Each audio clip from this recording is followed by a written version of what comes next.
ikusten dut parez pare, eta gai jartzailearena ere ez dala tokatzen danean, ez da, konturatzen da norbera zailtasunaz.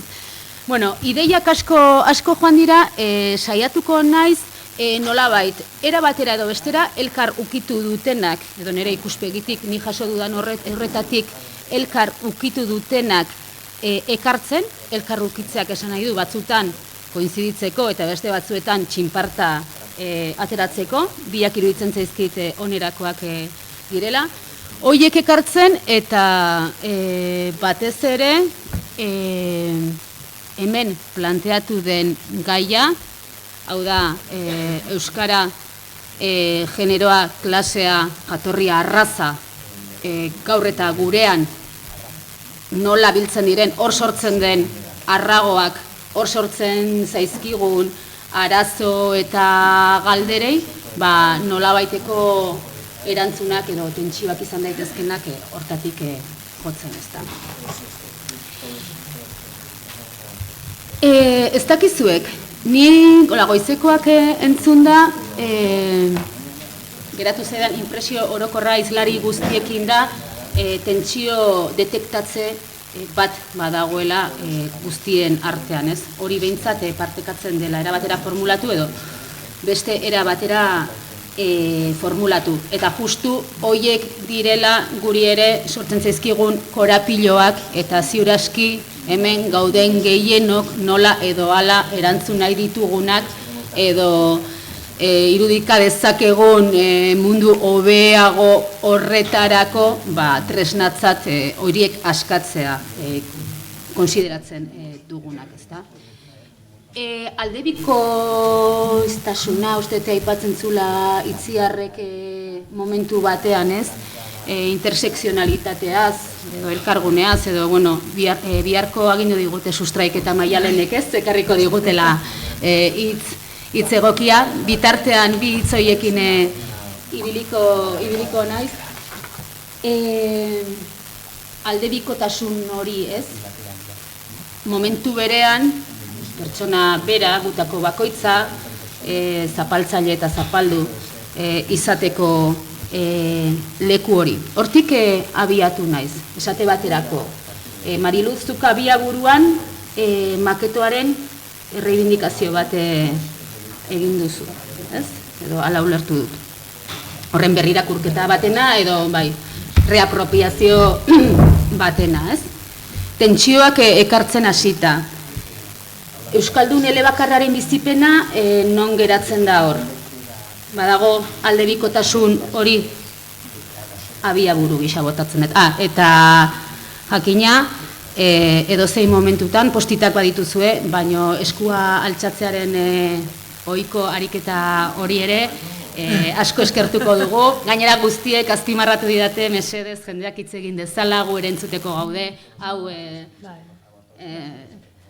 trukerako toki bat da, ezta? Orduan, lasai ederrean, ez da ondo ikusten hola egidazue, eta gauza hori guztiak. Baina, bueno, pixka bat hortik hasiko nuke. Tentsio bat zera egiten hastekotan, bikotasun hori, ez da? Maketoarena, Euskaldun elebakarrarena iristen zaigu gaur eguneraino, Euskaldun privilegiatuaz hitz egiten ari gara.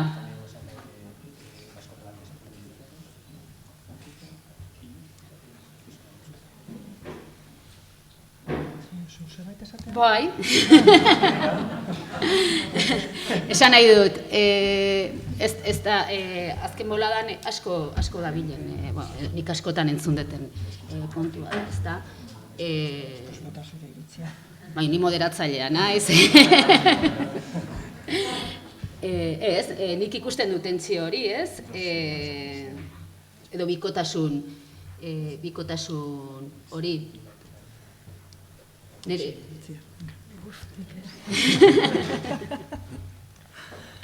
Agian Mariak Galizian beste era batea bizi duzue hau?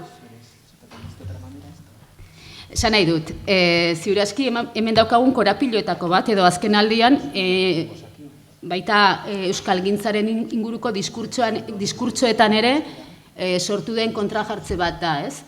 alde batetik euskararik ez duen horrena eta euskara nolabait ondasun edo privilegio gisa ikus dezakena, eta beste aldetik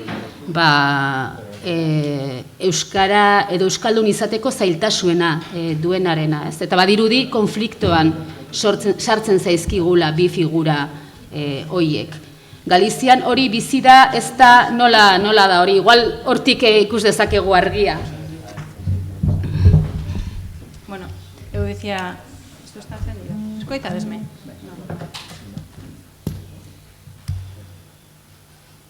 Hola.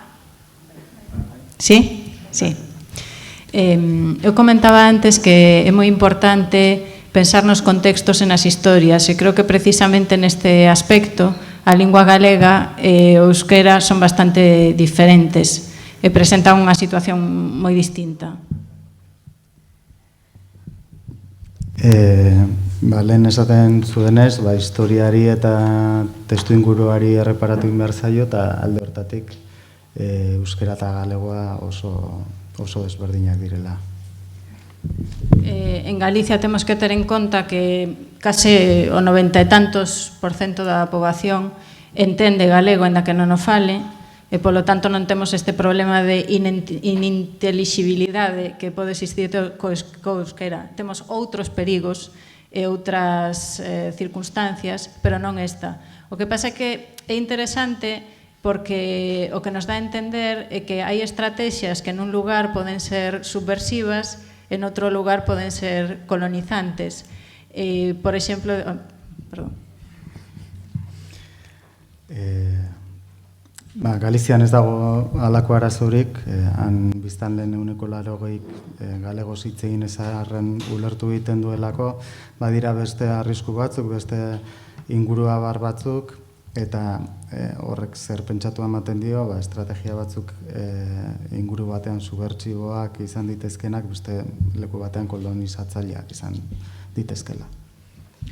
Para dar un exemplo da traducción, que antes o mencionei moi por enriba, estrategias que en contextos de linguas que son inintelixibles se poden ver como un aspecto positivo da normalización lingüística, como por exemplo contar con intérpretes, pois o que sei nos servizos xudiciais. Nun contexto como no galego sería unha estrategia colonizante, porque a nosa perspectiva é que o sistema, por exemplo, xudicial ten a obriga de entender as persoas galegofalantes. Non, é dicir, introducir unha intérprete ou un intérprete nese contexto é un síntoma, é unha agresión realmente, non? Co cual vemos que é a mesma estrategia, pero en dous contextos distintos ten unha repercusión ou soporta ou apoia un discurso antagónico. Hor esate batera, lehen ere aipatu du, itzulpenaren afera gainetik, esate batera epaitegietan interpretiak sartzea beste inguru batuan izan diteke lagungarri, baina Galiziko kasuan jarrera kolonizatzaile bada, justiziak berez galegoz hitz egiten diren herritarrei ulertzeko bete beharra daukalako, orduan jarrera erasotzaile bat litzateke, ez laguntzailea. Mataza horretatik tiraka, beste inork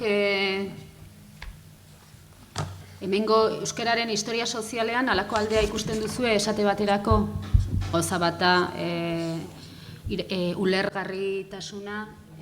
Nik lehenago Maria hizketan ari zela eta esplikatzen zuenean ez boterearen hizkuntza izan dela galegoa, nik euskara oso islatuta ikusten nuen, ez? Oso ispilatuta historia sozialaren ikuspegitik. Zuek hala bizi izan duzuen, ez... Ziuraski mai honetan ni naiz bakarra nolabait gune euskaldun batetik datorrena. Ez dakit horrek nire ikuspegia aldatzen da, gune euskaldun erlatibo batetik. behasain ere ikastolan hasi ginenean gure gilakoen erdia genekien euskeraz, eta beste erdiak etzekien bat ere, eta nik ikastolan ikasi nuen lehenengo gauza gaztelera izan zen, hori izan zen gure trukea, ez? Esan nahi dut askotan, gune euskaldunena ere badagoela pixka bat zera eginda. Bueno, gero agian itzuliko gea honetara. Igual orain, edo norbaitek baldin badauka zerbait honi buruz esateko, ez. Bueno, igual Inazioren autobusera jungo naiz.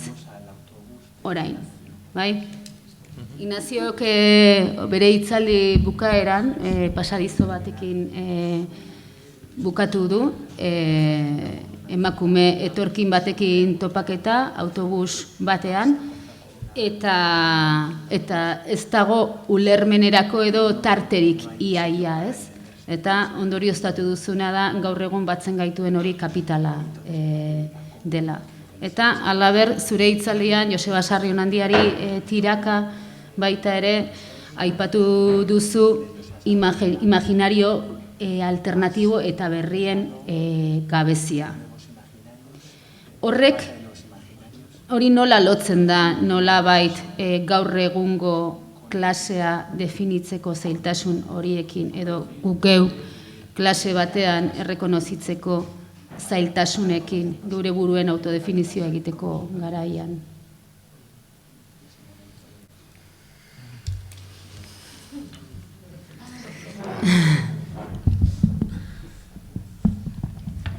Prestatzen dituzun galderak tesiak dira, osea, benetan, osea.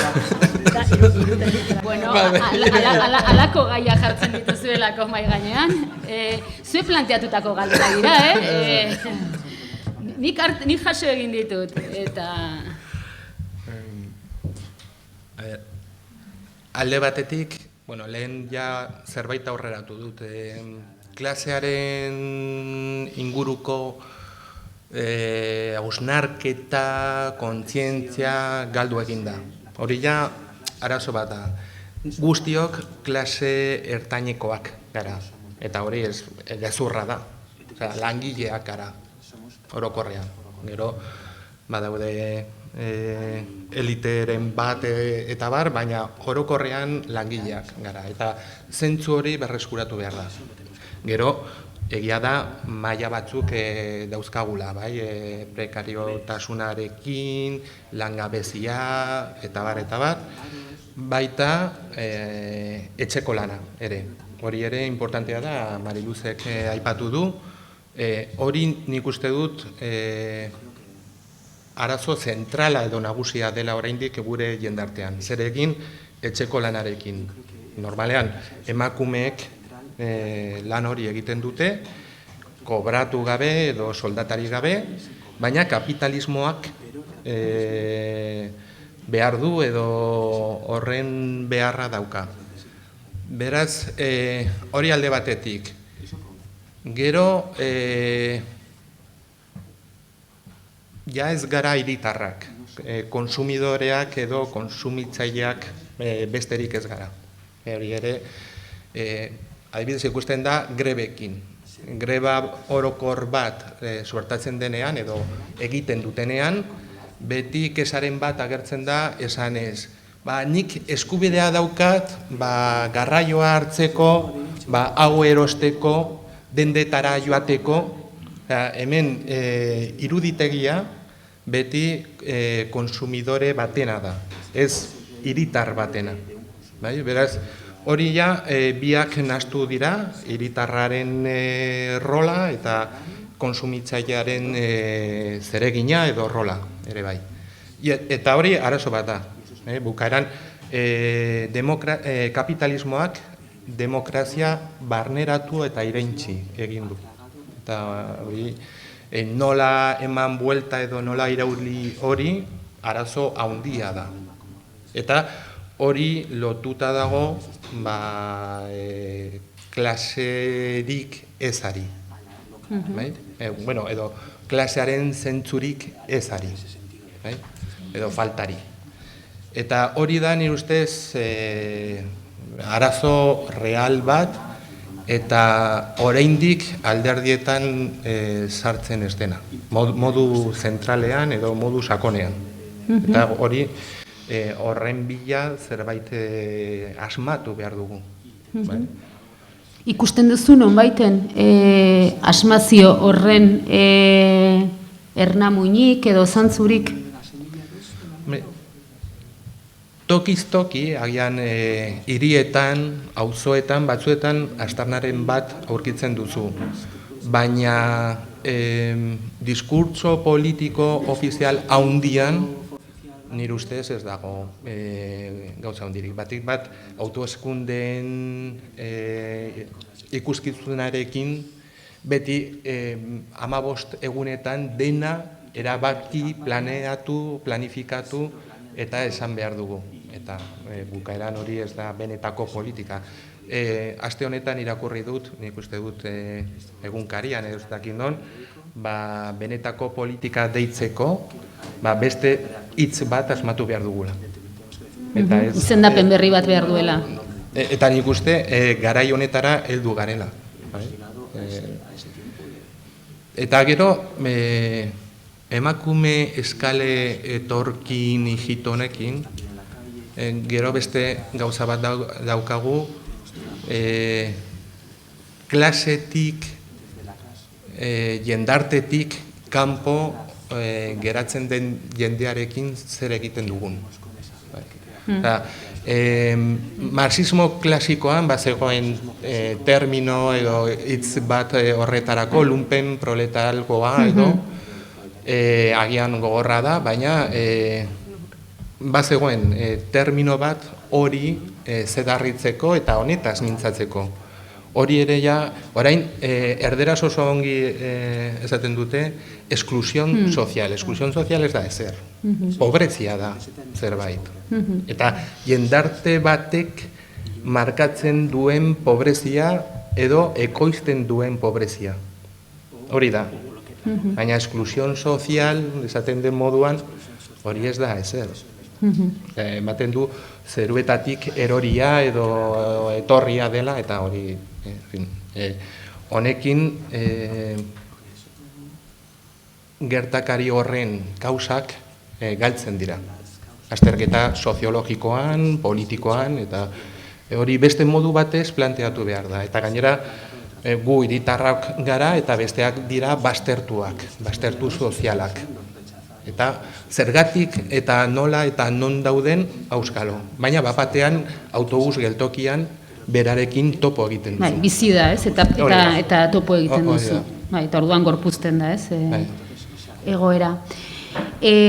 Orduan, klasearena da horre lainoan edo daukagun gauza bat, ez? Baina, era berean, Mariluz, zuk aipatzen zenun, gure bi puntu goriak edo gure bi gabezia handiak klasismoan eta arrazismoan ikusten dituzula. Uste dutela, nondik norazoa zen ikusi dugula, ez? Etxeko lanaena aipatu duzu, erresidentzietako langilena. Zehazki nun gauzatzen da gure klasismo hori? Nik uste dut, bi gauza, lehenik eta behin nik maketo hitza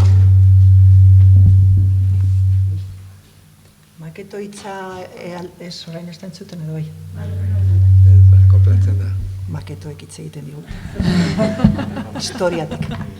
Maketo hitza errebindikatu badut, aspaldiko kontua da. Dabe bai nire buruari egiten diodan gauza bat, zen ibasaurikoa izan da, eta erdi maketoa, nire lagunei korearrak deitzen zitizkien bitartean, ni nintzen, eskardaldun bat, esekiena, zer zen erdalduna, eta ezebesta. Orduan, gerora, eukidut, lotxa bat sentitu dut, nire lagunekiko, ez da? Eta orduan, nik hori errebindikatzen dute zain beste hizkuntzarekin lotua, da gehiago lotua nola begiratzen genien, edo nola begiratzen zitzaien pertsona biei, eta orduan iruditzen zait hor, gaur egun ez dugula maketo hitza erabiltzen, baina utzi dazu esaten migratzaile esaten dugunean batzutan esaten ari gara, ez da batzutan eufemismo bat, esan nahi dut maketo edo antzerako hitz bat erabiliko bagenu igual argiago zertaz ari garen, esan nahi dut, eske eufemismos beteak gauden, hori da nire beste ondorio bat, ez da? Orduan, esaten dut, bueno, erabili dezagun hitz hori edo berdin ditzain, pizka bat ikusteko nondik hitz egiten ari garan gauza hauetaz. Bueno, orduan, nik bai, klasismoaren eta rasismoaren esaten dozu, nik hemen bi gauza ikusten ditut, Nacho. Claro, egia da, generoa, arrasa, klasea eta hori errebindikatzen badugu, nik uste dut adibidez feminismoan pres gaudela, ez dakin oraino, baina pres gaudela genero kontzeptua rebisatzeko. Zer hitz egiten ari gara horreta, zer dan generoa uztartzen da besteekin, eta buelta asko eman dizkiogu, ezta? Nik uste klaseari ere, klase kontzeptuari ere, buelta batzuk eman behar zaizkio, klaro, hartzen badugu, Marxen klasea, igual ez du balio gaurko. Orduan, ezait iruditzen berdina, baina igual da nire truko bat egiten dudala, klasismoa edo klaseaz hitz egitea. Klasismoa iruditzen zait, hartu ditut bi figura horiek, baina batez ere etxeko langilearena, ez etxeko Andrea, etxeko langilearena naita, etxeko langilearena da pertsona bat, prostituzioa zer hitz egin daiteke, ez da beste aukera bat, ez da, atzerritarrentzat adibidez, emakume atzerritarrentzat. Baina etxeko langilea da pertsona bat datorrena, ustez ikasketari gabekoa, baina gero estadistikek esaten dutena da emakume horiek ikasketa unibertsitarioak edo bestelakoak badituztela, eta usten diegun leku bakarra da hori. Usten diegun kasuak leku bakarra da hori, estatuak ala antolatzen duelako, mundu mailan horrela antolatzen delako, eta gu geuk ere, hor danok parte hartzen dugu horretan. Hor sartzen dira, lanbide hori garatzen dute, oso interesgarria da ikustea hor segertatzen dan, intimidadearen politika aipatu duzuzu, baina intimidade horretan ere segertatzen da sexualitateari dagokionez, osasunari dagokionez, harreman berari dagokionez, nola distantzia, nola negoziatzen doza gauza asko, eta orduan nik hor ikusten dut, zentroan ez badugu ikusten, momentu batean, ez dut esaten etengabe, gaude naita pizka bat klasismoa egon daiteken fenomenoak feminismoa zari naiz, pizkat periferian usten, badakigu hor dagoela zerbait, gero batzuk, nik neuk, badaukat pertsona bat kontratatuta garbiketa egiteko nire etxean, horretaz ere ez dugu hitz egiten. Hemen batzuk eukingo duzue, ezta? Pentsatzen dugu kondo kontratatuta ditugu latori, guzti horretaz ez da hitz egiten, ezta? Orduan, iruditzen zaitor, argi eta garbi dagoela klasismoa eta rasismoa. Ez badugu hitz egiten arrasaz, ez dugu ikusten Euskal Herrian gaur egun segertatzen, eske, identifikatzeke dago. Nire ustez, identifikatzeke dago segertatzen ari da. Orduan, baditugu noizean behin, gauza potoloa Gasteizen gertatu dana, edo ez dakiz klaro hori oso erreza da identifikatzeko, baina ez denean hain erreza ze pasatzen dan. Orduan, hortik ninoian. Orduan, bi gauza batetik, kategoria horiek revisatu behar dira, generoa, klasea, arrasa, naiz eta erabili, ni erabiltzearen aldekoa naiz, baina errebisatu behar dira eta ikusi nondik nola eta hori, eta bestetik, nik usteo jarrera klasistak eta rasistak badaudela feminismoaren baitan. Klaro, erabili dut kolonialitatearena, ze adibidez, iruditzen zait interesgarriagoa, ze asko erabiltzen dugu adibidez prekarietatea, ezta? Kafea hartzen nengoenean, ez dakit norekin hitz egin dudan, parkatu, eta esaten genuen, klaro, hemen asko esaten dugu gazteak prekarioak dira. Baina nire inguruan dauden gazte prekarioek, badituzte gurasoak, badituzte beste aukerak lan egiteko nahi ez dituztenak, oso ondo. Nolabait prekarietate hori, parkatuko didazue, ez dut esango hautatua dela, baina da batzutan sistemari oposatzeko modu bat, edo zein lan ez dut hartuko, edo ulertzen didazue, baina pertsona batzuk prekarioak dira per se, punto. Orduan, prekarietatea eta lako hitzek nire ustez daude mozorrotzen bebai, segertatzen ari den. Horregatik nik hainbeste garrantzia ematen diot kategoriei. Dena den nire buruari kontra egingo diot oraintxe. Ze alde batetik esaten dut kategoriak ezinbestekoak direla, eta pentsatu behar ditugu kategoria berriak hobeto pentsatzeko, baina nik hijituaren adibidean, ulertu dudan mailaraino behintzat, ikusi dudana da ze botere ematen diogun hizkuntzari. Zezuk zeuk esan duzu, gero ulertu nuen zen nahi zuen, berak nahi zuen nik ordaintzea txartela. Horretarako ez da behar. Ez euskara, ez gaztelera, ez, esan nahi dut, eske batzutan elkar komunikatzen gara hizkuntzari gabe, esan nahi dut, bebai bizi gara. sistema batean, unibertsitatean adibidez, garrantzi osoa ematen diogula hizkuntzari, ez dio nik kenduko hemen, baina esan nahi dut, elkar komunikatzeko batzutan ez da behar hizkuntzarik. Eta orduan ikusteko bestea zenolako egoeran dagoen, edo zuk zenolako egoeran zauden ere ez da behar, orduan hori nik uste kontuan hartu behar dugula. Baina, bueno, batez ere hori, nik uste klasearena oso interesgarri iruditzen zait, baina nola, 19. mendean bezala tratatuko dugu, esan duzu, langilea gara danak, jo, ez dakit, nik kobratzen ditut 3.000 euro. Langilea naiz, bai, nik lan asko egiten dut, baina ez dakit, osea, hor ez ditugu egin behar sailkapen batzuk, nola egiten dugu sailkapena, hor, ez dakit.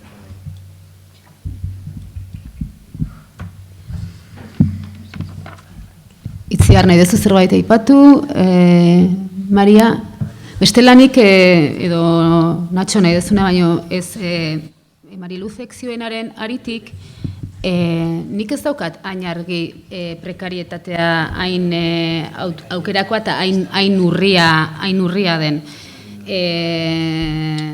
Nik nire inguruan ikusten ditut familiak aurrera, hori ez, kontzeptua bera ez, familia aurrera ateratzeko, ez dakit, reponedore oso lanpostu, kaskar, olako adibide asko eta niretzako sintoma bat izan da,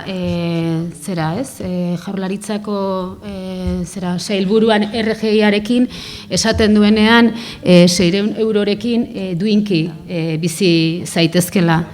Nik egin nuen irakurketa eta igual, ez dakit, gaizto xamarra izango naiz, baina normalean inozente xamarra izaten naiz, eta ez dut uste honetan ere oker nabilenik, nik abisoa navegantes bezala ulertu nuen. Ez bakarrik RGIari lotuta, baizik eta oroar esateko 600 eurorekin duinki bizitzea posible dela, eta gehiago lotu nuen benetan RGIarekin baino minimo interprofesionalarekin. Ze esate baterako Hendaian bizirik oraindik Frantziako estatuan minimo interprofesionala zenbaten edo Espainiako estatuan horra adibidez bai ikusten da batzuetan, ez? Jendeak zergatik hautatzen duen momentu batean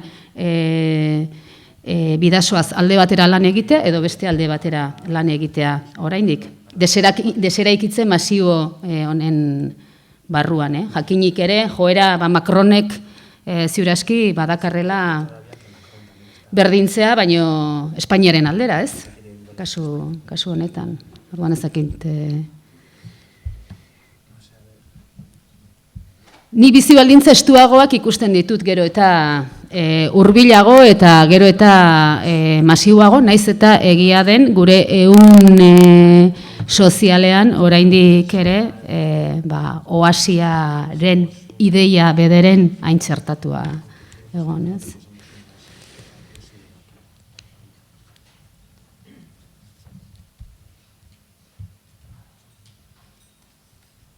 Galiziatik nola ikusten da?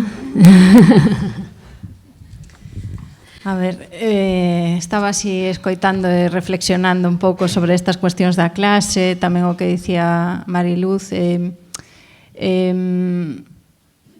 Antes, cando falei de descentrarse ou de descentrarme, tamén ten que ver con sair de certos marcos de pensamento que nos parece que son universais e o mellor non nos son. Adi egon naiz eta gogoetaz, klaseaz eta Mariluzak esan duenaz. Eta lehen deszentratzea aipatu dudanean, esan nahi nuen, atera behar dugula pentsamolde ustez universal batzuetatik ez baitira benetan alakoak. Dende o punto de vista dos feminismos decoloniais, para min é problemático xa o propio concepto da crise. Eu sempre digo que por que empezamos a considerar crise cando nos afecta aos países europeos, cando hai, pois agora non vos sabería dicir exactamente as cifras actuais, miles de millóns de persoas que viven en pobreza extrema e nunca falamos dunha crise, nunca tomamos isto como unha crise, cando en realidade todas as cousas que se están aplicando agora nos nosos países xa se aplicaron noutros lugares antes, pero non nos preocupou ata que chegou a nosa casa, non? Gero feminismo dekolonizatzailearen ikuspegitik ere krisia kontzeptu modura kritikatu beharra dago, ze Europara iritsi zenean hasi ginen krisiaz hitz egiten, baina badira 1.000 milioi lagun baino gehiago pobrezia gorrian bizi direnak munduan, ez? Dende ese punto de vista, se o vemos dende outra perspectiva, eu ás veces teño a sensación de que estamos buscando solucións aos problemas no lugar equivocado. As que xa saben como sair destas situacións están fora das nosas fronteiras. As que teñen as estrategias, as que teñen o discurso, as que teñen a política, están fora de Europa e nos seguimos mirando o que dicíamos antes polo funil, no? Da nosa visión eurocéntrica a través do inglés, a través do castelán, a través das linguas hexemónicas e buscamos solucións onde non as hai. E o mellor o problema que temos co concepto de clase ou con outras cuestións deste tipo é que seguimos buscando neses lugares que xa están trillados e que realmente non son quen van dar a solución aos problemas que temos hoxe. Kontua da, konponbidea okorroko lekuan bilatzen ari garela, kanpoan behiratu behar ditugu estrategiak, diskursoak, politikak, lehen inbutuaren irudia erabiltzen nuen, esateko inbutu horretatik pasatu iten dela guk barneratzen dugun informazio hori guzti hori, baina klase kontzeptuaren bila ari gara 1000 aldiz landutako eta aztertutako eremuetan eta hortik kanpo behiratu behar genuke bilatzeko ideia hori. Isto, por exemplo, unha das áreas de actuación de implicadas, que antes non tiven tempo de explicar con moito detalle. Primeiro, cambiar a nosa posición de persoas que imos salvar o mundo, as brancas salvadoras, e que imos ensinarlles as demais como teñen que pensar, en que marcos de pensamento e de acción teñen que estar, e cambiar, descentrar a nosa posición a posición de persoas que escoitamos e que aprendemos. Lehen implikadas taldeari buruz jardun dut, eta oso garrantzizkoa da gure posizioa aldatzea. Zuri salbatzaile izatetik pasatu behar gara, bestei entzutera eta beste ondoan egotera. E iso consiste, por exemplo, como organización de cooperación feminista, en visibilizar que é o que fan as mulleres e que é o que pensan e como construen os seus discursos subversivos noutros lugares. Isto facémolo pois traendo activistas para que nos expliquen que é o que fan, pero tamén a través da traducción, por exemplo, de textos, de pensamento, de creación, que buscamos que nos axuden, que nos dean as ferramentas tamén para empezar a, como dicía, descentrar, non? Cales son os nosos referentes. Lankidetzarako erakunde feminista bezala bilatu egiten ditugu beste diskurso subversiboak alakoak egiten eta eraikitzen diharduten emakume hoiengan, ez? Eta esate batera itzuli ere egiten ditugu handiko testuak tresnatzeko, gure burua tresnatzeko eta prestatzeko. Xa para rematar, simplemente un exemplo para que entendades a que me refiro e a que nivel de incoherencia nos leva ás veces este afán de seguir os discursos hexemónicos, non? E o pensamento hexemónico. Como falantes de linguas non hexemónicas, pois agardamos que noutros lugares se lea, por exemplo, a nosa literatura, non? Que se coñezan as nosas autoras e autores, o noso pensamento, pero non seguimos definindo a literatura que hai que traducir, que compre coñecer, como Shakespeare, Goethe, Cervantes.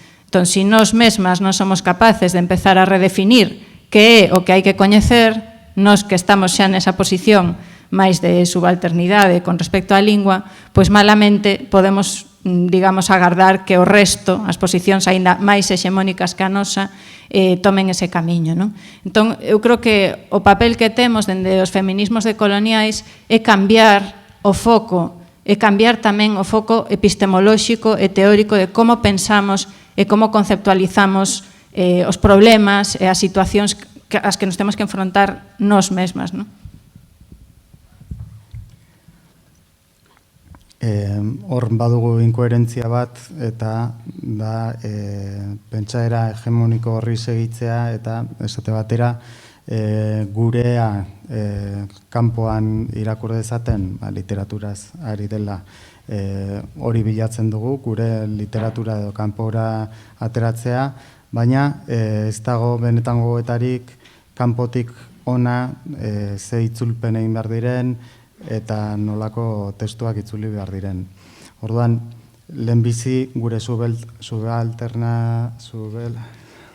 subalternatitatea onartu behar daukagu, gero besteek ere gurekin horren beste indezaten, ez?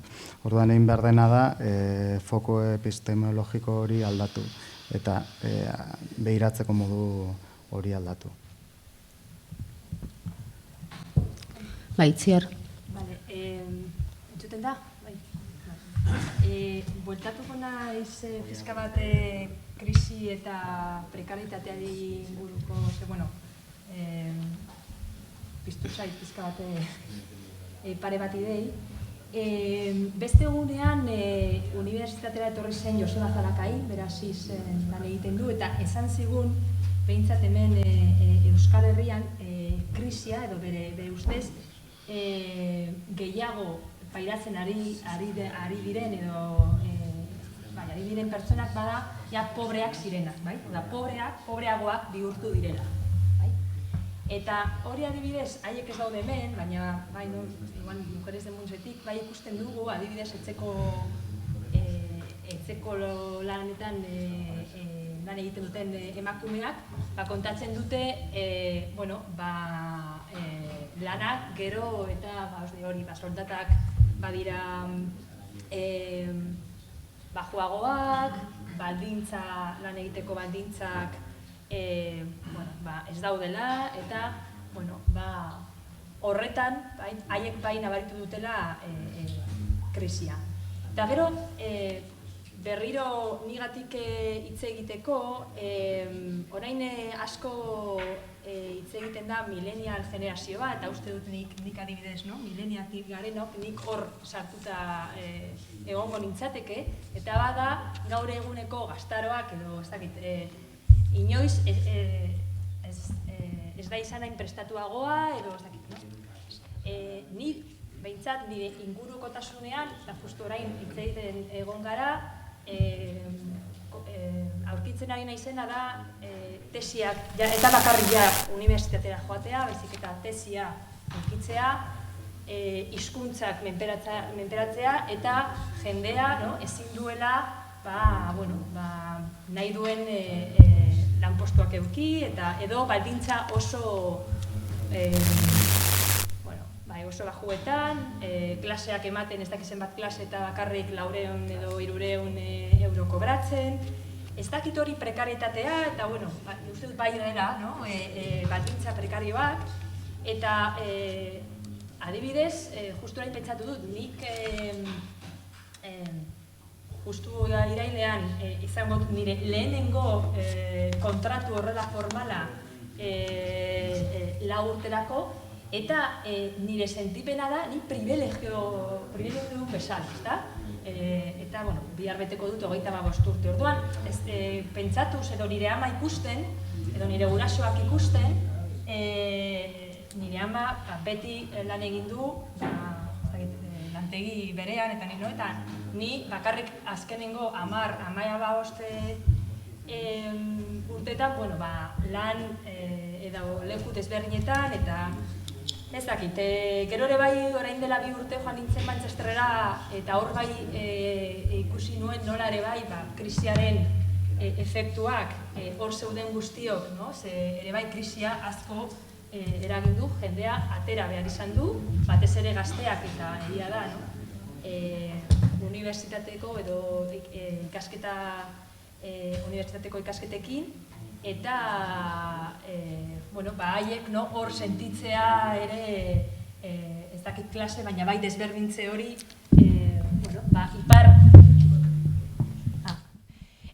ipar Europan, ez da? Taiek esaten zuten sentitzea, desberdintasun hori. Ez dakit, etorri zaita alako ideiak, ez dakit oso ordenatuak, baina, botatzen ditut. Bueno, hasi zeate animatzen. Beraz, hasiko naiz jendearen artetik edo zuek botatako galderak egiten. Bueno, hau, bi horritan dator. Koldo Izagirrek 20. mendeko poesiaren azterketaren baitan ondorioztatu zuen ezaugarri komun hau dutela poetek. Galtzaile izatearen kontzientzia kolektiboa. Ez malkokeriara daramana, ez biktimismora daramana. Ekar dezagun ideia hori 21. mendera. Lot diezaiegun euskarari, klaseari, jatorriari, arrazari. Zer deritzozue? Bai, mesedez, bai. Bueno, uste beste aparte dela. Koldo Izagirrek 20. mendeko poesiaren azterketaren baitan ondorioztatu zuen ezaugarri komun hau dutela poetek. Galtzaile izatearen kontzientzia kolektiboa. Ez malkokeriara, ez biktimismora emana. Ekar dezagun ideia hori 21. mendera. Lot diezaiogun euskarari, klaseari, jatorriari, arrazari. Zer deritzozue?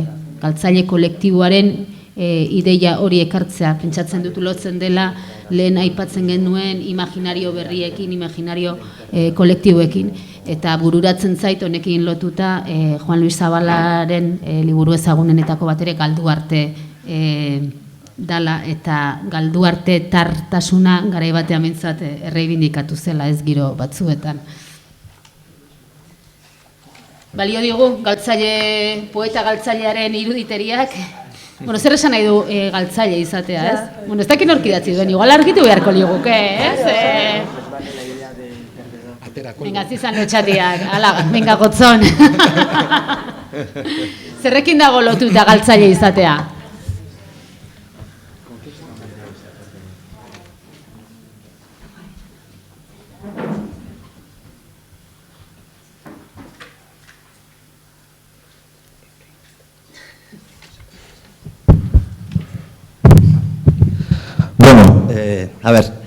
Bueno, berak egiten du antologia bat, ezagutuko duzu, igual kaierak egin zituen 40 idazlerenak, eta ondorio nagusia hori da, ez? Beraiek idazten dutela galtzaile kontzientzia batetik. Ez biktima bezala, ez negarra eragiteko, negarra espada galtzaile izatearen kontzientzia batetik. Zeren galtzaile? Hizkuntzaren galtzaile, gerraren galtzaile, lurraldearen galtzaile, identidadearen galtzaile. Nik nahi nuke, ez daukatera entzunik horregatik, nahi nuke entzun. Zuen ustez hori aplikatzen baldin badiogu 21. mendean euskarari, euskararen egoerari, jatorriari, klaseari, feminismoari, berari ere bai. Ze irakurketa egin dezakegun, ez? Eta bigarren, ja, esplikatuko dut, bigarren galdera esan normalizazioarena, ez? Mariluzek esan du errebisatzearena, eta ni asko kezkatzen hau normalizazioa, kontzeptu horrek, ez? Kategoria horrek. Eta lotzen dut bestearekin ere, ez? Galtzaile izatearen kontzientzia kolektiboa gaur egun ete daukagun hizkuntzari dagokionez eta erabilerara lotuta esaterako, ustut gaurko berrian dakarrela edo, ez? Kale erabilera jeitsi egin dela, desente, ez da? Baina badago eraberean ere diskurso triunfalista bat esango nuke normalizazioa oso gertu dugula esaten duena, hizkuntzari dagokion esari naiz kasu honetan. Orduan, bueno, buruatu zait, igual hori kontzientzia hori esetu dugun galdu eta horrek zer eraginten duen, ez? María. Me sentir aludida como poeta, entón vou contestar a isto. Non sei, escoitadesme, sí. Ez poeta modura erantzun beharra sentitu dut. Bueno, estas declaracións como a que acabas de facer as vexo como o privilexio patriarcal na literatura. As mulleres, o acceso público á palabra das mulleres, creo que en ningún caso se vería de forma derrotista, porque nos custa tanto traballo que nos dean espazo para falar, para publicar, para existir poéticamente, que creo que esa actitude perdedora de quen ten o privilexio de xa ocupar ese lugar. As que parece que se nos dá permiso, vémolo sempre como unha vitoria. Bai, adierazpen horiek entzunda, iruditzen zaio privilegio patriarkaletik eginda ote dauden, ez? Azkenean emakumeentzat argitaratzea, izatea, bera ere garaipen bada, eta orduan ezin da eduki beste jarrera edo pentsamolde hori, ez? Garaipen bat bada, ez? Izatea eta argitaratzea. En canto a normalización, vou dicir dúas cousas contradictorias aparentemente, pero que teñen o seu sentido. En primeiro lugar, darvos a coñecer que en Galicia o goberno de Feijóo decidiu acabar mesmo casi co nome de normalización. Por exemplo, agora os equipos que antes se chamaban de normalización lingüística que había nos centros de ensino, agora teñen que chamarse de dinamización, que como moito máis neocon queda máis bonito, non? Bai, normalizazio kontua dela eta, gauza bi esateko ditu, itxuraz kontra esanezkoak dinela, baina ez da hala. Feijóoren gobernuak esate batera normalizazio hitza kendu nahi izan du, ikastetxetan baziren normalizaziorako talde batzuk eta izena aldatu die eta orain dinamizaziorako taldeak dira eta hola pizkat neokonago geratzen dira, ez da pizkat onargarriago. Dende ese punto de vista, a normalización é algo revolucionario, é dicir, introducir, seguir defendendo que o galego ten que estar presente en todos os aspectos da vida e que o uso do galego ten que ser algo habitual e común e non unha cousa de persoas extrañas, segue sendo un concepto revolucionario. Eta alde horretatik, eskatzea galegoa egunerokoan, ohiko bizimoduan egon behar duela, normalizazioaren ikuspegia alde hortatik, oraindik ere irabiltzailea da Galizian. Pero dende outro punto de vista, dende o punto de vista das persoas que non queremos vivir no mundo de Núñez Feijóo, o concepto de normalización tamén pode entenderse como facer normal, e aí eu xa teño máis problemas. Gero bestalde batetik, Feijóoren munduan bizi ez garen ontzat, normalizazioa ere izan diteke normal bihurtzea, eta hor ja berak arazoak izango lituzke alakorik onartzeko. Por exemplo, dende o punto de vista da literatura, o discurso non pode ser a normalización no sentido de facer normal. A literatura ten que ser un espazo biodiverso onde as voces das anormais teñan cabida. Literaturan esate batera ezin da normalizazio alde hortatik hartu. Bioaniztasun handiko lekua eta eremua izan behar du, eta anormalek ere izan behar dute leku bat literatura horretan. Por exemplo, os discursos das mulleres, os discursos das persoas non heterosexuais, non cisxénero, non podemos normalizar nese sentido aspectos da cultura. Alde horretatik, emakumeen pertsona heteroak ez direnen diskursoek ezin dugu normalizatu kultura hori, ez? E o último aspecto, que ademais é unha pregunta para vos, porque descoñezo o que acontece co euskera, ten que ver co meu espazo máis querido, que é o espazo da traducción, onde a normalización tamén ten ese dobre gume. Eta orain, nire galdera da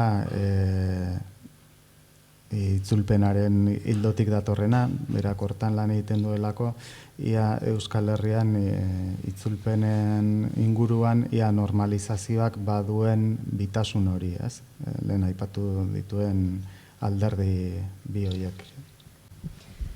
En Galicia existe como unha convención de que os textos literarios, vou falar só da traducción literaria, que a traducción son moitas máis cousas. Existe unha especie de convención ou de acordo de intentar anosar, que é a palabra, non sei se che vou dar aquí un pouco de dor de cabeza, anosar é unha palabra que se utilizou tradicionalmente no galego, dende o século XX, para falar da traducción, é dicir, facer algo noso, non? Nese concepto tamén de normalización, e moito dende un punto de vista lingüístico, non? Que os textos soen galegos, non? Que sexan enxebres, que dicimos nós. Bai, alde horretatik, izan da konbentzio bat, testuak, itzulpenetako testuak, itzulpen literarioaz hitz egin da, han guretzeko, ez? Galegoaren doinua emateko testuei, berez jatorriz galego sortuak izango balira bezala. Claro, iso está moi ben cando traducimos a Paul Auster, pero o problema de aplicar ese pensamento cando traducimos as nosas outras é eliminar a súa diferenza e o que realmente nos pode introducir elementos de repensar a nosa identidade. Eta hori ondo dago Paul Auster itzuli behar dugunean, baina gure beste hoien bestetasuna eta diferentziak itzultzen ditugunean, hor behar bada ezaugarri batzuk galduko lirateke, zer pentsatua emango zigutenak gure buruez ere gogoeta egiteko. Por lo tanto, na miña conceptualización política da traducción, no caso da literatura, cando traduzo a autoras de lingua tamil, o que me interesa é que sexamos nós, como lectoras, hexemónicas neste caso, europeas e brancas, as que teñamos que facer o esforzo de achegarnos a ese texto, e non que haxa un axente mediador, que sería eu neste caso, quen elimine todas aquelas cousas que nos poidan provocar dificultade ou incomodidade. Bai, bere ikuspegi politikoa itzulpenari buruz, esate batera berak tamiletik itzultzen duenean, uste du guk zuri hegemonikoak egin behar dugula esfortzua hurbiltzeko haien ezaugarrietara, eta ez ararteko bat erabili, kasu honetan itzultzailean behaztoparri horiek edo bideko koska horiek guztiak berdintzeko. E xa para rematar, eu defendo unha ética e unha política da incomodidade. Cando estamos incómodas, cambiamos de posición. E iso é o único que necesitamos moitas veces para transformar os problemas que atopamos ao noso arredor. É necesario que nos sintamos incómodas. É necesario que ocupemos, dende os afectos, os espazos de conflicto e que deixemos de velos como algo negativo e os entendamos como zonas de fricción dende as cales podemos transformar. A persoa que está cómoda nunca fai nada para transformar o que a rodea, non? Oso garrantzitsua da bere etika eta politikari buruzko ikuspegia desorosotasunean oinarritzen da, desoroso sentitzen zarenean posizioa aldatu beharra daukazu, eta garrantzizkoa da aldi berean gatazka gune horietatik, liskar gune horietatik ez egitea, horiek okupatzea, hor hain zuzen ere erantzunak agertuko direlako, ez? Aipamen txiki bat galtzaile ideiarekin oso interesgarria iruditu zait. Duela gutxi Edoi Etxartek idatzi du zutabe bat berrian eta nago itzultzen, baina nik ulertu dodana da, etak galdu duenean guztio galdu dugu eta asaltzen du zergatik, eskerra galdu du, eta pizka bat galtzaile zera hori aldarrikatu dut, aldi berean aztertzen du, ezta? Pentsatzen nengoen, nik esango nuk ez dakite poesia irakurtzen dodanean hori erakusten didate poetek, baina bai erakusten didate gauza bat nik asko eskertzen dudana, eta da erakusten didate bizitza bere gordintasunean. Osea, erakusten dizkidate literaturan orokorrean, ez da? Erakusten dizkidate bizitzaren alde batzuk normalean aipatzen ez direnak, ez zure lagun intimoekin ere ez, edo. Eta ikusten duzu eta esaten duzu, batzutan identifikatzen zara edo ez, baina hori bai. Orduan, nengoen pentsatzen zuke galdera hori egin duzunean, agian pentsatu beharko genukela zer izango litzateke politika bat zentzu horretan. Zer izango zen politika bat, feminismo bat adibidez, bizitzaren alde guztiak erakutsita. Horregatik interesatzen zait klasismoaren, arrazismoaren, edo beste ismo batzuk, ez da bakarrik hori. Ze iruditzen zait politika egiten dugunean, nahiz eta feministak izan, eta ez dut uste galtzaile identitate asko daukagunik feministok, nahiko Baina politika egiten dugunean eskutatzen ditugu gure bizitza pertsonaletik edo gure bizitza kolektibotik alde asko literaturan adibidez daudenak eta guk erabiltzen ez ditugunak. Agian alako politika bat egingo bagenu, igual beste bide batetik joango ginateke. Hor bai ikusten dut nik poesia eta politikaren arteko balizko lotura bat. Ziarrek aipatzen zuen intimitatearen politikarekin lotzen dena. Zuk, Natxo, erantzina dezu zerbait, galtzaileen inguruan, erakargarria zaizu, edo, ez? Hor geratu da, Nik ulertzen dut berak errana, gainera arrazoia dauka, baina ez beti. Adibidez, hizkuntza galtzear dagoenean norbait olerkari edo poeta bilakatzen baldin bada eta galera bat sortu dela zalatzen badu, horrek ez du esan nahi beharrez bere jarrera patriarkala edo dela. Gero, hemen ere, Koldo Izagirreren biografia eta joera eta nortasuna ezagutuz, zer da galera hor? Agian, gerra zibilaren hildakoak dira. Beraz, emakumeak eta gizonak, gainera. Beraz, kontu handiz ibili behar dugu. Lehen ere, esan du, kanpotik etorriko dira erantzunak. Batzuetan bai, beste batzuetan, ez? Sindikatuak adibidez, hemen antolatu behar dira. Agian, beste kanpoko sindikatu batek formula bat emango digu, edo kanpoko kooperatiba batek erakutsiko digu nola kudeatu adibidez esparru bat edo lan eremu bat. Baina hemen ere sor daiteke erantzuren bat edo. Beraz, nire ustez modu harinean edo azkarregi esaten dira gauza batzuk eta kontu gehiagorekin aztertu behar da. Zertarako mintzatzen gara sektoren artekotasunez eta gero batean ja formula fijo bat aplikatu dugunean. Beraz, nire ustez hor gehiago landu behar du. Hori da nire iritzea. Eta lanarekin eta klasearekin ere bai.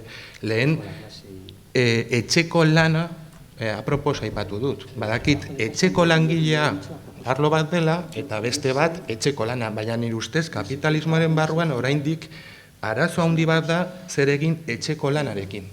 Eta horrek menpekotasun egoera bat sortzen du eta orokorrean emakumeen aurkakoa. Patriarkatua eta kapitalismoa bat etortzen direlako gai honetan. Beraz, apropos esan dut. Eta zuk asko kakotz artean edo komila artean kobratzen baduzu, aprobetsatu hori barruko elkartasuna, barruko klase elkartasuna bultzatzeko. Eta esan, hau edo horrek gutxi kobratzen du. Gehiago kobratu behar du. Ez jarri marra hemen esan ez, nila privilegio honetara heldu naiz edo langile berezia naiz, ahora esan, agian zuk gehiago kobratu behar duzu, borroka dezagun horren alde. Hori da nire iritzea. Beraz, dena, kontu gehiagorekin berriro pentsatu behar dugu, eta ez formula magiko batekin dena etorriko zaigula eta bar, hori ez da sektoren artekotasuna. Aurrera jarraituko dugu beste galdera batekin. Horrela dago formulatuta. Hizkuntza ez hegemonikoek giltza ematen digute, entzun dugu. Zertarako tresna izatea nahi dugu euskara? Hau da, baieztapen horretatik abiatzen da, eta zertarako tresna izatea nahi dugu euskara? Zelan elika dezakete askape mugimendu iraultzaileek euskara, eta kontrara?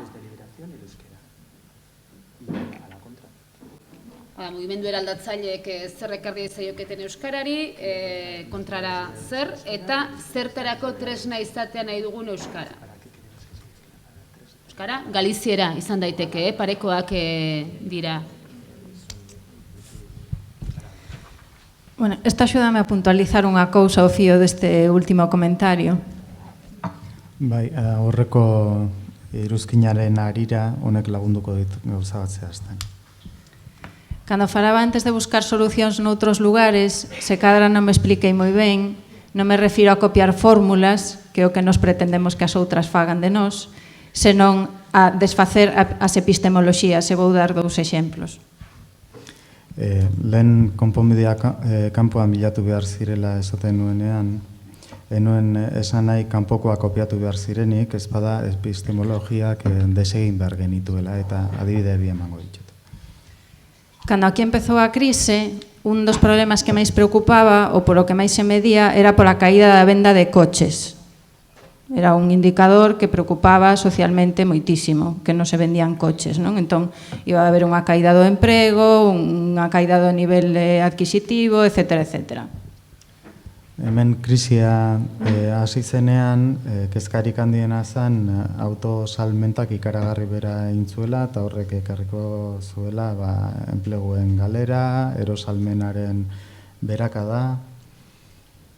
Ou, por exemplo, pois toda a desactivación da que falábamos, non, dos movimentos sindicais, dos movimentos obreiros, era, digamos, tiñamos uns certos focos de visión. Eta gero bestalde batetik, langile mugimenduak, gizarte mugimenduak desaktibatuta zeuden. Moito tempo antes diso, as feministas decoloniais, en distintos lugares, vou falar sobre todo de Asia, porque digamos, a zona, o espazo xeográfico que coñezo mellor, levaban moito tempo falando dos problemas, por exemplo, do concepto do crecemento, do concepto disto que agora chamamos interseccionalidade, non? Das alianzas, de como establecer alianzas, do impacto ambiental, da relación das persoas co medio natural. É dicir, un pensamento moito máis complexo para os problemas que agora tiñamos nos aquí do que nos adoitamos facer. Orduan, feminista dekoloniatzaileen ikuspuntutik, hasian behin berak ondoen ezagutzen duen adibidea dalako, han baziren azkundeari, inguruneari, naturari, intersekzionalitateari, hoiei buruzko gogoeta batzuk eginda, guri garai hortan, krisiaren garai hortan agertu zitzaizkigun arazotarako. Pero claro, o problema é onde chega ese discurso, e aí é tamén onde empezamos a falar das linguas. Ese discurso que se está desenvolvendo moitas veces en linguas indígenas non chega aos lugares onde despois se toman decisións que están do noso lado. Kontua daia nora iristen dan diskurso hori garatzen da hizkuntza indigenetan, eta orduan ez da iristen gure ondora gure arazoa konpontzeko. Ou incluso cando temos traducións a linguas que ao mellor podemos acceder, pois tampouco se difunde ese pensamento. Seguimos mirando os mesmos centros para que nos dean as mesmas respostas. Eta batzutan itzulpenak edukita ere, eduki horiek ez dira zabaltzen, eta betiko zentroetara, betiko guneetara behira segitzen dugu konponbide eske. Dende ese punto de vista, para ir ao tema desta última pregunta, eu creo que o feito de falar unha lingua non hexemónica o que dá é o potencial de comprender con máis complexidade estas relacións. O potencial non quere dicir que despois o poñamos en práctica, pero polo menos temos o potencial. Hizkuntza ez hegemoniko bat hitz egiteak erakusten digu argi bai argi ze potentzial dagoen. Ez dago horrek esan nahi gero hori erabiliko dugunik, baina potentzial horren berri bai ematen digu. Por exemplo, a diferencia dunha persoa monolingüe en inglés ou en castelán, nós somos conscientes de que hai máis formas de ver o mundo que a nosa. Ingles dun edo gaztelania dun elebakarrek ez bezala, guk bai garbi ikusten dugu ez dauela, dauela mundua ikusteko beste modu bat, gurea ez dena. Por iso me revelaba, dentro de, por exemplo, os feminismos, cando os feminismos se desenvolven sen esta conciencia da diversidade lingüística, estamos perdendo moitas ferramentas para traballar o mundo e moitas visións. Estamos creando exclusións dentro dun movimento, dun pensamento que debería de ser subversivo, non? Bai, orduan, hizkuntzen aldetik murrizten baldin badugu feminismoen garabidea, orduan baztertzen ari gara aukera eta galtzen ari gara aukera asko bide horretarako. E dende o punto de vista contrario, os movimentos de defensa das linguas non hexemónicas teñen que aprender de outros espazos como os feminismos ou os movimentos ecoloxistas ou os movimentos sindicais ou obreiros, labregos, como lles queríamos chamar, a utilizar ese potencial. É dicir, temos ese potencial polo feito de falar unha lingua hexemónica, pero hai que facer algo para que ese potencial se materialice. Guk badaukagu potentzial bat, hizkuntza hegemoniko bat erabiltzeagatik, baina zerbait egin behar dugu potentzial hori baliatu ahal izateko, eta hortarako hizkuntza hoien alde ari diren mugimenduek erreparatu behar liekete feminismoari, ekologismoari, laborarien erakundei ikusteko nola atarramentu atera horri. Beste inork erantzina du zerbait kontu honetan? Estela pasako gea, ez? Bueno, beste galdera bat. Bi polo ikusten ditut, helburu ezberdinez. Bat, bereziki dirua pribatizatzen dutenak, boterea, kapitalismoa. Bi, bizitza lehenesten dutenak, gizon emakume parekotasuna, euskara erdara auzia, soldatapekoen eskariak, langileria. Zuek nola ikusten duzue? Bereizketa bat egiten da garbia.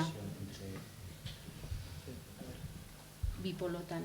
Hori baino konplexuago? Bai, nik uste dut, lehen uste dut, itziarra gainera ezizitu duela, ez da, bikotasunak alde batera. Iruditzen zait, alde bikotasunaz bakarrik itzaiten badugu, zer egiten dugu orduan, gu beti honen aldean jartzen gara. Zer azken batetan, ez dakit gaur egungo gazteak, baina guk ikasi genuen onak eta txarrak daudela, eta horrekin jarraitzen dugu. Barkatuko didazue, horrekin jarraitzen dugu. Orduan jartzen gara, alde batean, honen aldean, orduan nik uste dut hori baino komplikatuagoa dela. Orduan, eta gero beste aldetik, ez dakit, formula bakarrak topatzea, hain potoloak, tesiak diren gai hauentzako, nik uste dut bai, igual, egin behar dana da bai, bihar ere adibideak ikusiko ditugu, eta nik uste dut zentzu horretan oso interesgarria izango dela. Adibide txikiak begiratu, zer egiten ari den, eta igual adibide txiki batean edo kontestu batean, formula bat aplikatzen ari da, eta formula hori ez da baliagarria bestean. Orduan nik uste dut, azkarregi atera nahi dugula formula bateratu bat, teoria bateratu bat, eta bi polo horiek, ez dakit, nik desde luego ikusten dut askoz konplejoagoa, baina pentsatuta nire bizitzan, nire bizitzan ere, azten ba naiz pentsatzen non nagoen, denetarik ikusten dut, eta iruditzen zaita berazgarria dela bebai pentsatzea konplexotasun horretan, ez da? Beste inork erantzina duzue inguruan? Bueno.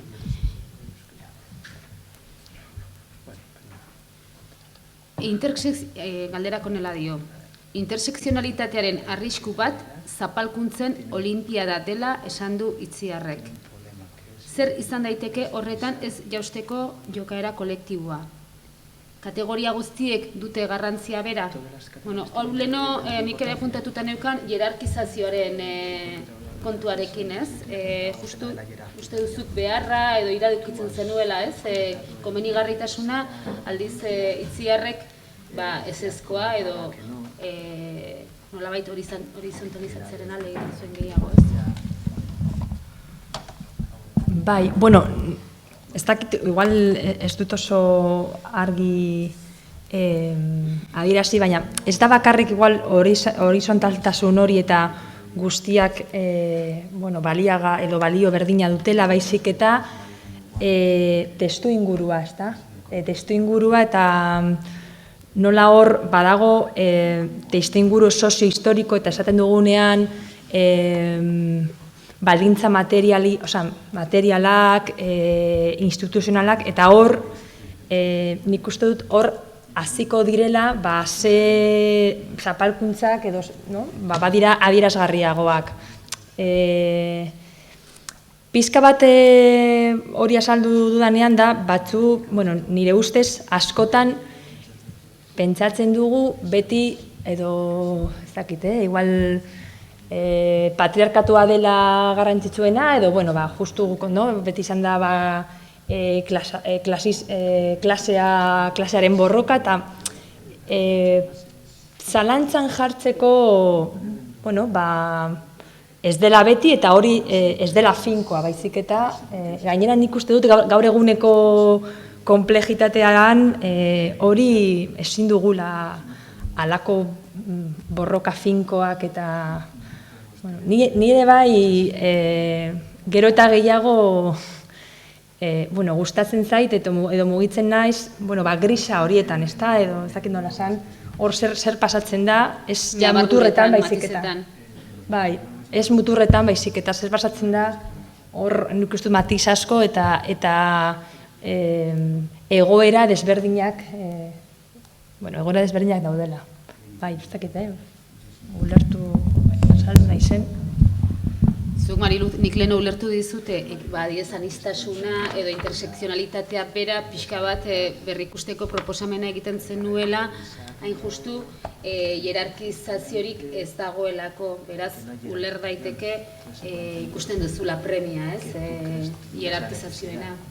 Bai, baina hierarkizazioa zen izango generoa importanteagoa klasea baino, zen izango hori, lekuan ikusi behar da zer dan. Claro, nik dena den orain ariketa zaila daukago feminismoan adibidez. Ze alde batetik, nik uste dut jarraitu behar dugula esaten, nik emakume moduan problema batzuk ditut, eta emakume moduan, baina aldi berean esan behar dut ni emakumerik ez da existitzen. Zeidazue jarri komunak gizonentzat eta emakumentzat, ez da egia, esan nahi dut. Horren, ariketa hori, nire ustez, politikoki eta teorikoki super interesgarria dena, klaro, batzutan ustartzen da oso errez eta beste batzutan esain errez. Baina nik uste dut momentu horretan gaudela. Orduan, momentu batean esan daiteke, pobreak gero eta pobreagoak dira. Baina aldi berean, klasearen, nertzen duzera, nik uste dut horregatik teoria bakar bat egitea hori dana ondo kontatzeko oso zaila da. Baina nik bai ikusten dut feminismoan alde biak, alde batetik. Batzutan, iruditzen zaite esan behar dela, ez, baina emakumeok baditugu problema berezi batzuk, berdin da non gauden eta beste aldetik esan, eske, zeda emakume edo zeda gizon. Hori dana nola ustartzen da, aldera potoloa da. Testu ingurua izan daiteke erantzuna Itziarrek ematen zuena. Nacho, Maria, gai honen inguruan, zerbait esan nahi duzue? Ni ados, paradoxa edo arazo hori gertatzen da, batzuetan eta matxismoarekin, patriarkalismoarekin, batzuetan,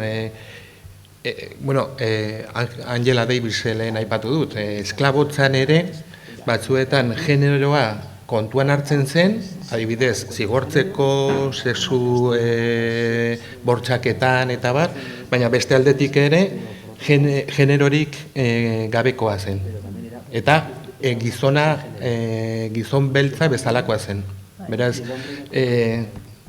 halako dialektikak edo paradoxak ematen dira, eta gainera sistemak aprobetxatzen ditu. Emakumeen aurka edo ez dakit, beraz, honetan erabat ados, bai. Bueno, bostak gutxi dira leno bertsolarietako batek esan din ere arduretako gauzala bosta lorden gutxietan beraiek lanean jartzea. Orduan, besterik ez badago, galderarik badezue inork, bueno, edo ondorio zehatzik atera dezuen horbaitek, baieztapen bat, teoria orokor eta oso hori inork marraztu badu bota dezala. Eta bestela, galdera forman etorri den belarri tirakada batekin bukatuko dut, eta batez ere intersekzionalitateaz behatzi silabako berrasmatu beharreko hitz horretaz ari garela. Non geratzen da zeinu hizkuntza? ze paper joka dezake zein hizkuntzak euskalgintzan, zein paper joka dezake euskalgintzak keinu hizkuntzarekiko botere harremanean. Uste dute belarritik tira egitea izan dela.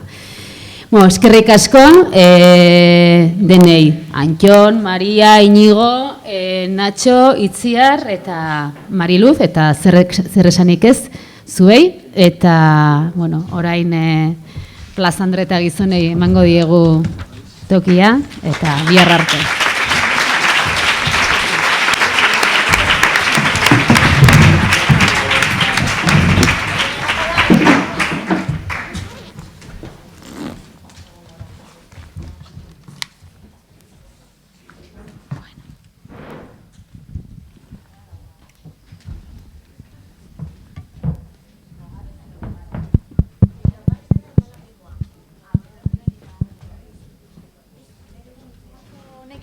Bai, lehen honekin egin.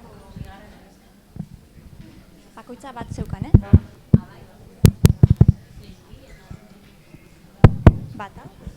Eta hau.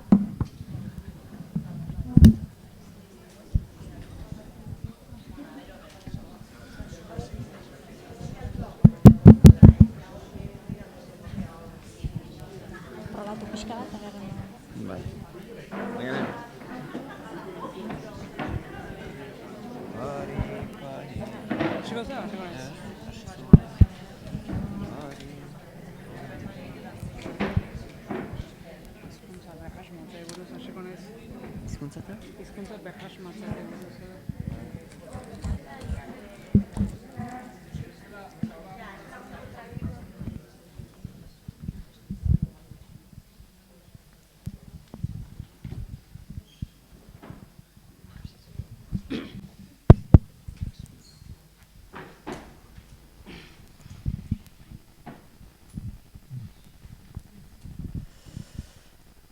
Berriz entzun ditugu zenbait kontu ea, galtzaile izan da ere, ez eginez negar. Euskarak bi apustu bere ganatzear, batetik bizi naia, mende hontan zehar, eta bere burua berrasmatu behar.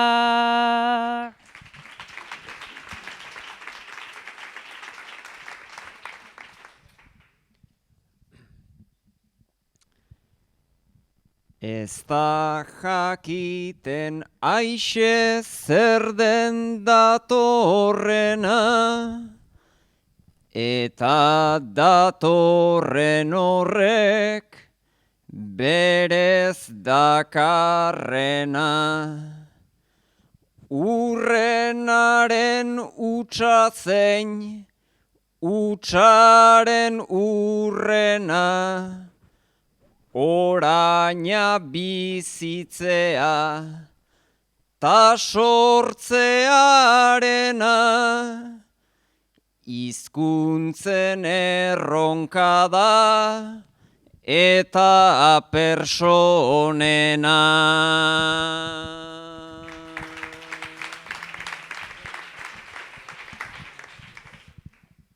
Bai feminismoan ta berdin euskalgintzan, ikusten dugu zenbat termino dabiltzan. Garaia izango zen geure egin genitzan, dena dago asmatzeko, bistan dagon gisan, hizkuntza batek ezin, suerte handigoik izan.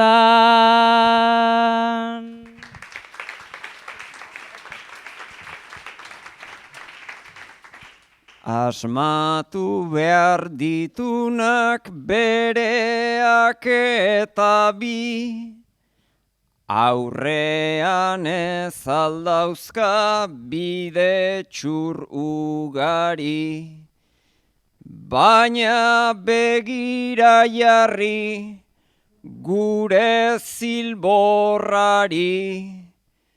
Biktima garenean dena da hitz handi, nola deitzen diogu gure lokatzari.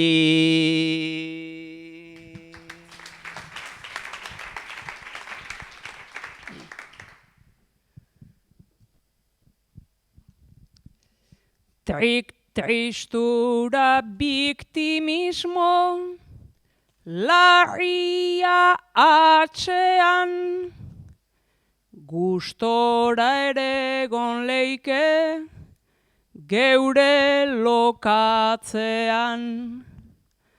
Ta sarri izan nahi dugu besteen antzean, ea asmatzen dugun alako trantzean, geure buru asmatzen, geure ardatzean.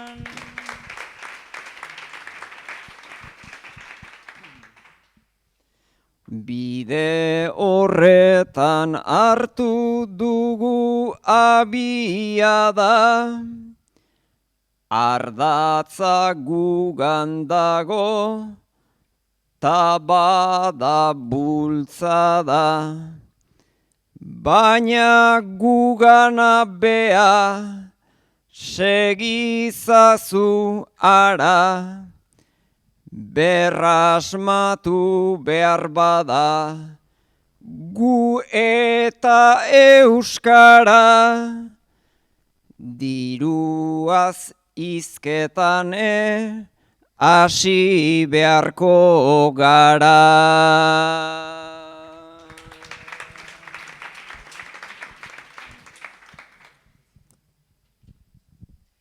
Hor ikutzen ditugu hemengo ta hango, herrita erakunde hizkuntzak bizango. Erakundeetara egin duzu txango, dirua beharko da, hori argi dago, eta diruz bakarrik ere ez da izango.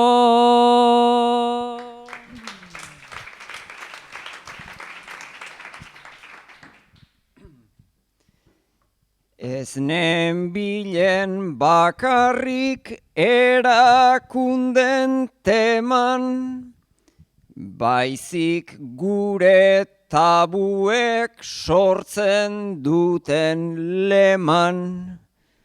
Zenbat kobratzen duzun hilan bukaeran, norbait ote daukazun garbitzaileeran.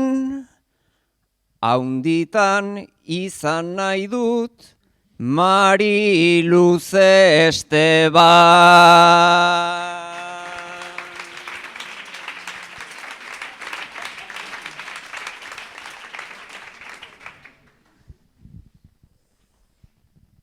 Asmo haundia jarri duzuzuk helburu, ta lortuko duzunik enago seguru. Mari Luz garbi mintzo zen ahots ta buru, ez da sarri entzuten hainbat egipuru. Gure gezurrak sarri sinisten ditugu.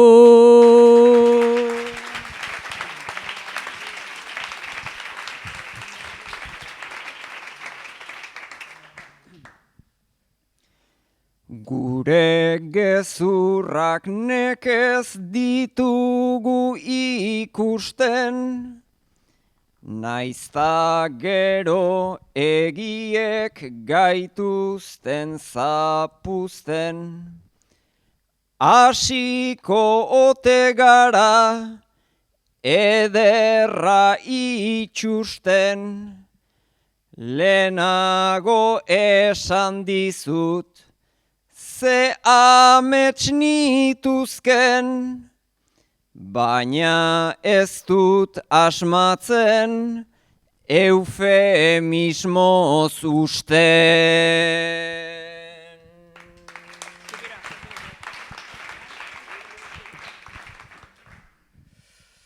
Zerbait esan ustean guzuen gertuko, ta harridurak keinu horiek lekuko.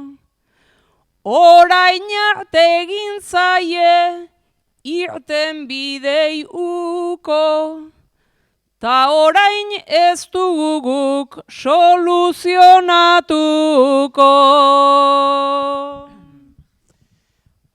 Ola ibili dira hainbeste urtean, batzuk defentsan eta bestek atakean.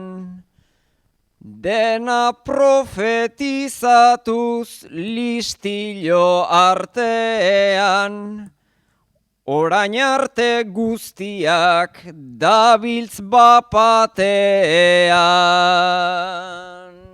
Baina zenbait konzeptu ulertu da ongi, familiara egin zait hor zenbait teori. Berekin baitaramat mende bat edo bi, deserosotasunan politika hori.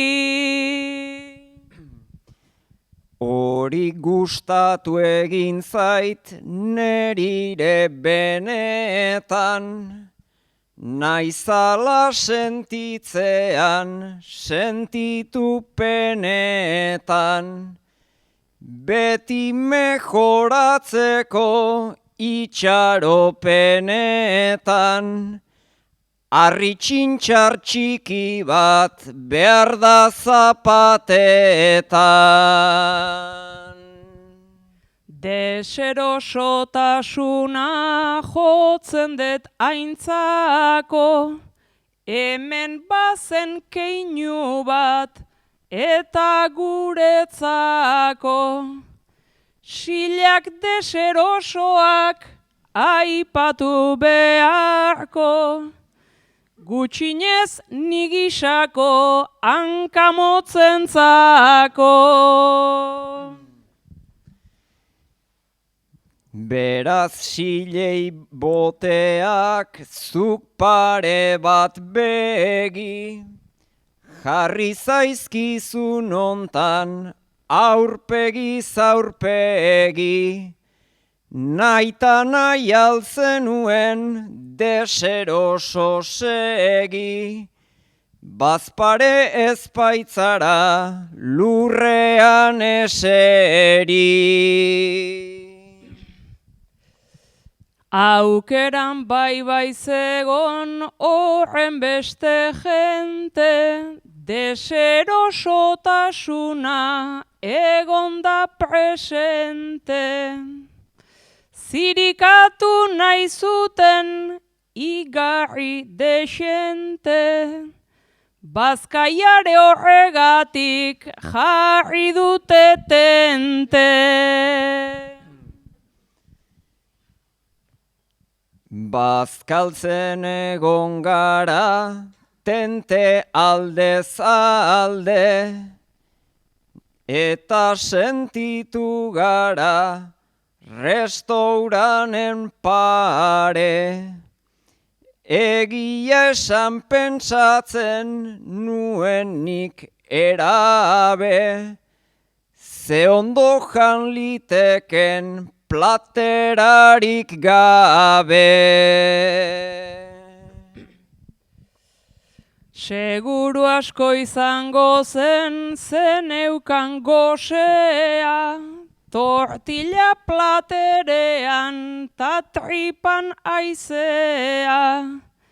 Nik ere pentsatu dut bazkai bat hauxe da, gure etxean horrixe esaten klasea.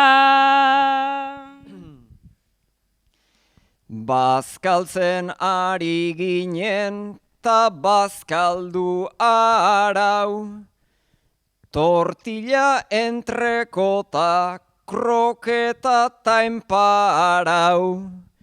Nere baitan pentsatzen nuen Maialen, uau, ze klase iraultza da, iraultza klase hau.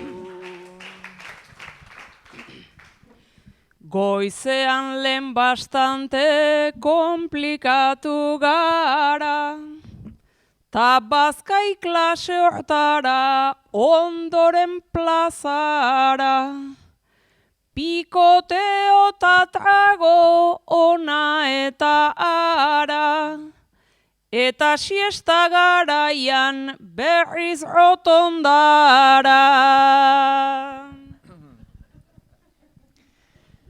Atxaldekoa izan da, siestarako ginda, batzuk daude oraindik esnatu ezinda. Biharkoa luzea dugula jakinda, denak etor zaitezte ondo lo eginda.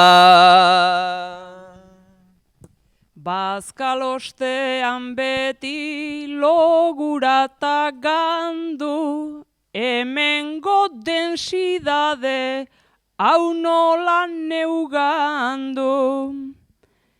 Galderak ugaritu, egiak bakandu, ala gertatu bada merezi izan du.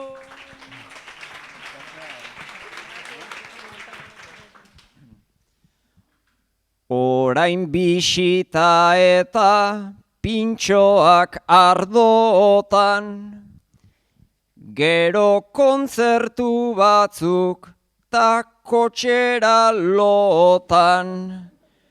Kotxe hartu ezkero ezantz gaurko ontan, maiz daudela kontrolak intersekziotan.